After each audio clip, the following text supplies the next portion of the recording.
दोस्तों आज हम ऐसी जगह जाने वाले हैं जो पूरी दुनिया में अपनी संगमरमर की चट्टानों के लिए प्रसिद्ध है।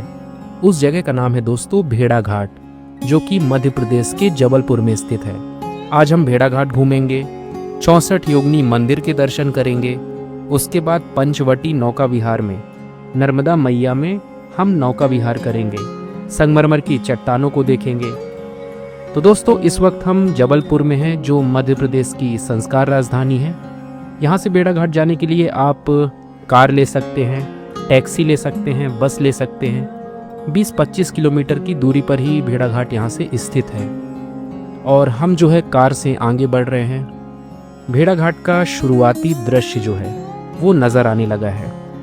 सामने दोस्तों एक बोर्ड लगा हुआ है जिसमें लिखा है पंचवटी भेड़ा घाट 64 योगिनी और धुआंधार वाटरफॉल। तो ये सब हमको यहाँ पे देखने को मिलेगा।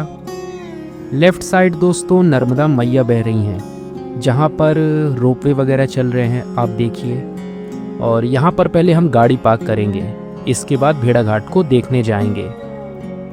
गाड़ी पार्क करने के बाद हम पैदल ही इस रास्ते में आगे बढ़ चले। बीच बीच में आपको छोटी छोटी दुकानें देखने को मिलेंगी, जहाँ पर संगमरमर से तराशी हुई अनेक प्रकार की मूर्तियाँ और चीज़ें मिल जाएंगी, जिनको आप घरों में सजा सकते हैं। यहाँ पर आप बच्चों के लिए भी कुछ चीज़ें ले सकते हैं। और दोस्तों इस रोपवे को देखिए, अगर आप नर्मदा के उस पार जाना चाहते हैं तो इसमें बैठ के जा सकते हैं, लेकिन हम पैदल ही इस रास्ते में आगे बढ़ेंगे क्योंकि हमको जलप्रपात देखना है।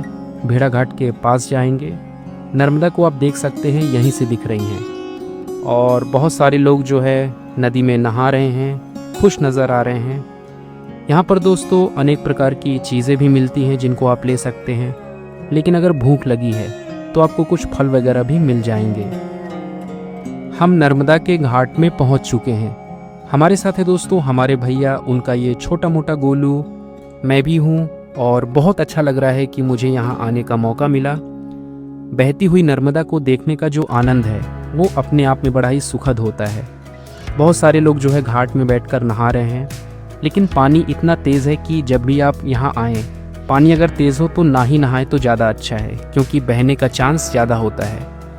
और इस खूबसूरत दृश्य को देखिए, शाम का समय है, ढलती हुई शाम में लोग जो है एंजॉय कर रहे हैं। और वो दोस्तों हमारी मम्मी जो है घाट में बैठी हुई हैं और वो भी इस दृश्य का आनंद ले रही हैं।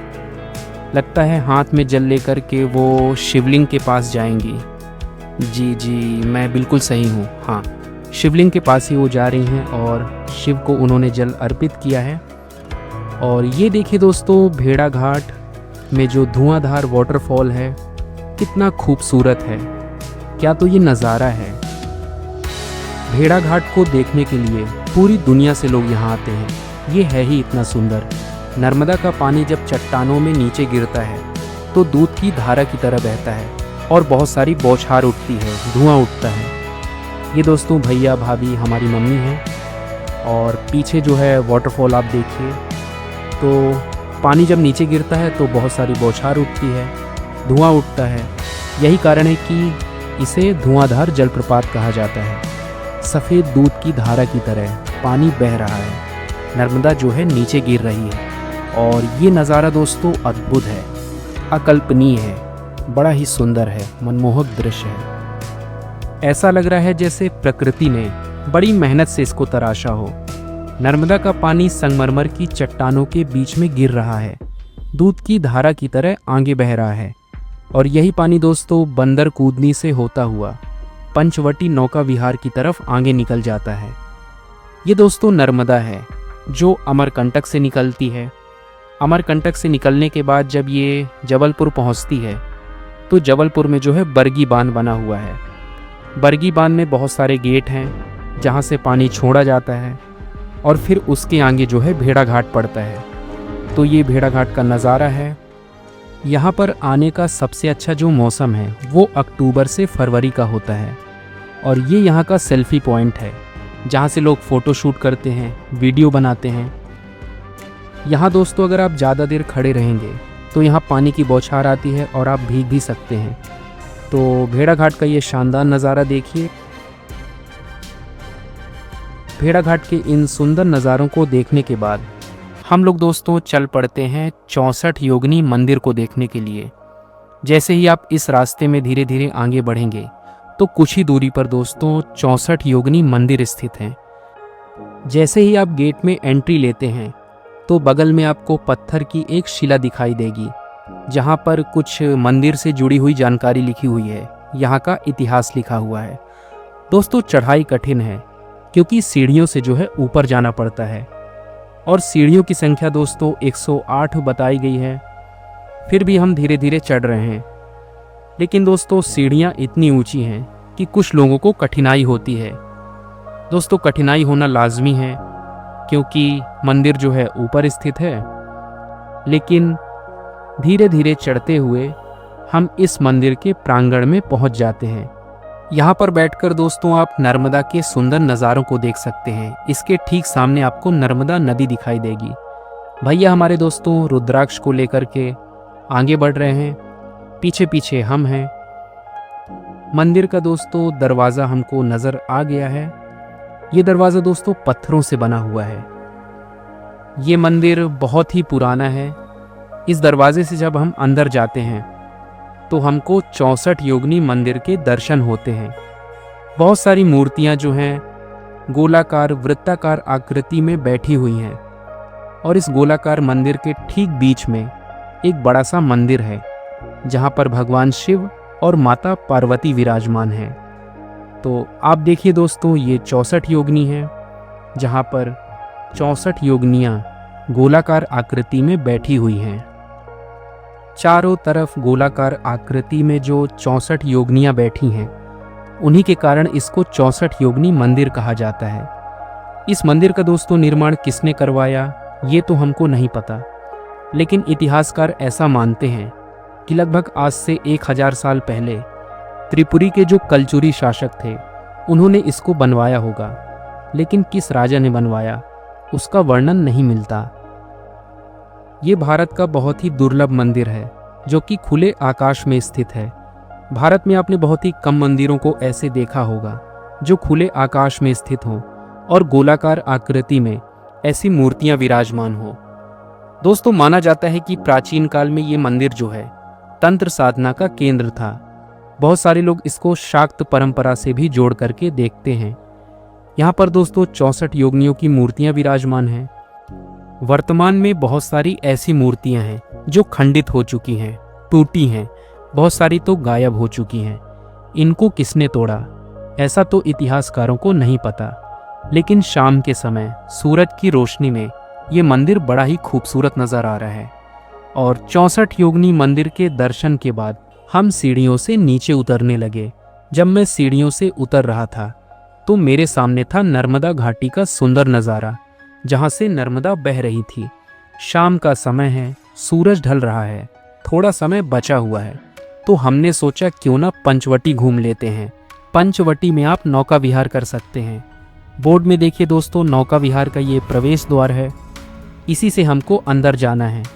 सीढ़ियों से जैसे ही आप थोड़ा उतरेंगे और आगे बढ़ते हैं तो धीरे धीरे आपको नर्मदा मैया के दर्शन होने लगेंगे। ये नर्मदा दोस्तों भेड़ाघाट से गिरने के बाद यहीं पर आती है। पंचवटी में ही ऊंची ऊंची संगमरमर की चट्टानें हैं जिसको देखने के लिए पूरी दुनिया से लोग यहाँ आते हैं। यहाँ के नौका विहार का आनंद तो बड़ा ही मनमोहक है।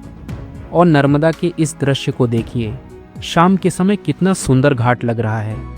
तो समय दोस्तों हमारे पास कम है, सूरज ढल रहा है, जल्दी से एक नाव ढूंढते हैं ताकि नौका विहार का आनंद लिया जा सके। अगर आप नाव में जाना चाहते हैं तो पर पर्सन के हिसाब से 100 रुपये लगते हैं, लेकिन अगर आप प्राइवेट बुक करेंगे तो उसका अलग पैसा लगेगा। तो दोस्तों हम नाव बुक करने जा रहे हैं, तो हमने नाव ले ली है और हम नाव में बैठ गए हैं। शाम के समय नर्मदा का नज़ारा देखिए और हम ये नौका विहार का आनंद लेते हुए। दोस्तों यहाँ पर नर्मदा बहुत गहरी है, पानी बड़ा चंचल है, साफ सुथरा है। नर्मदा की शीतल धारा को देखिए कितना सुंदर है। माई की जय। सर मैडम भैया सभी लोग अपने अपने मोबाइल की बैटरी को अभी बचा के रखो, मुखड़े को सजा के, क्योंकि अभी चल रहा ब्लैक एंड वाइट, आगे दिखाएंगे तेवर वाइट, वहीं पे चमकाना आप लोग कैमरे की लाइट। तो जिसके बाद कैमरा ना हो वो बैठना टाइट और देखना चारों साइड। यहाँ से एंट्री आगे से करूँगा कॉमेंट्री, बिग फॉर कॉमेंट्री का मजा लीजिए। यहाँ नाव चलाने वाले बहुत ही मज़ेदार कमेंट्री करते हैं, आप सुन सकते हैं।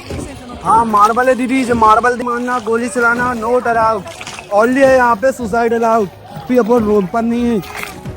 हमारे बगल से भी कुछ नाव गुजर रही है और यहाँ पानी का बहाव धीरे धीरे तेज होता जा रहा है। अभी आप सभी लोग वहाँ टापू पर देखना ब्लैक कलर का शुक्र नजर आएगा, वो भोलेनाथ।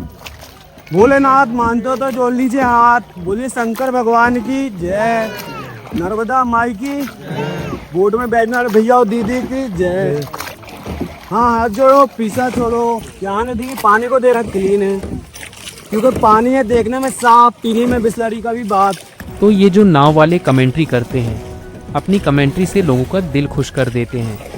हम जैसे जैसे दोस्तों आगे बढ़ रहे थे तो पानी का बहाव बहुत ही तेज़ होता जा रहा था, क्योंकि नदी की जो चौड़ाई है वो कम होती जा रही थी 220 और यहाँ पर पानी की जो गहराई है वो 200 फीट से भी ज़्यादा है, ऐसा नाव वाला हमको बता रहा था। मेरे को बिन पूछ का बंदा 100 रुपये पानी के अंदर ऊपर टॉप पर जंप लगाता हूँ 100 रुपये में। हाँ 100 रुपये में जंप लगाता, 200 रुपये में सुसाइड वाले को रास्ता बताता है, 500 रुपये में धक्का मार पूर रहा है। कूद जाता है भैया। इन मज़ेदार बातों के साथ सफ़र और भी ज़्यादा सुहाना होता जा रहा है। ये साइंस लोकेशन है बाबू जी, बाप कॉमेडी ने पिंक कलर देखो साइड से, गुलाबी कलर कोई मार्बल पे। हाँ मजाक के लिए बोलते हैं, नहा धो के रहती थी रेखा, रेखा की साड़ी का कलर देखा फिर मार्बल पिंक हो गया। बॉम्बे की थी ना, ये कलर चला गया, जयपुर की होती तो फट जाती, कलर नहीं जाता। हाँ साई मैडम भैया सामने में आ गई है भूल भुलैया। संगमरमर की चट्टानों की इन्हीं सुंदरता के कारण बहुत सारी फिल्मों की यहाँ शूटिंग भी हुई है, जिसमें अशोका फिल्म है, मोहनजोदाड़ो जैसी फिल्म है। बहुत सारी फिल्मों की यहाँ पर शूटिंग तो होती ही रहती है। दोस्तों ये जगह है ही इतनी खूबसूरत, और आगे रास्ता दोस्तों बहुत ही ज़्यादा सकरा है, आगे बंदर कूदनी है, लेकिन हम वहाँ नहीं जा रहे हैं क्योंकि शाम हो चुकी है और इस शाम का ये अंतिम सफ़र था। तो हम जो है दोस्तों अब धीरे धीरे पंचवटी घाट की ओर जा रहे हैं, जहाँ से हमने नाव ली थी। लेकिन अभी भी ऐसे सुंदर नज़ारों को हम देख सकते हैं। रात की चांदनी में जब संगमरमर की चट्टानों में रोशनी पड़ती है तो वो और भी ज़्यादा चमकती है। लेकिन शाम हो चुकी है दोस्तों और अब हम घर जा रहे हैं। हमारा भेड़ा घाट का सफ़र दोस्तों इस तरह पूरा हो चुका है। तो वीडियो अच्छा लगा हो तो लाइक कीजिए, सब्सक्राइब कीजिए और हम मिलते हैं किसी नए वीडियो में। तब तक के लिए दोस्तों जय हिंद।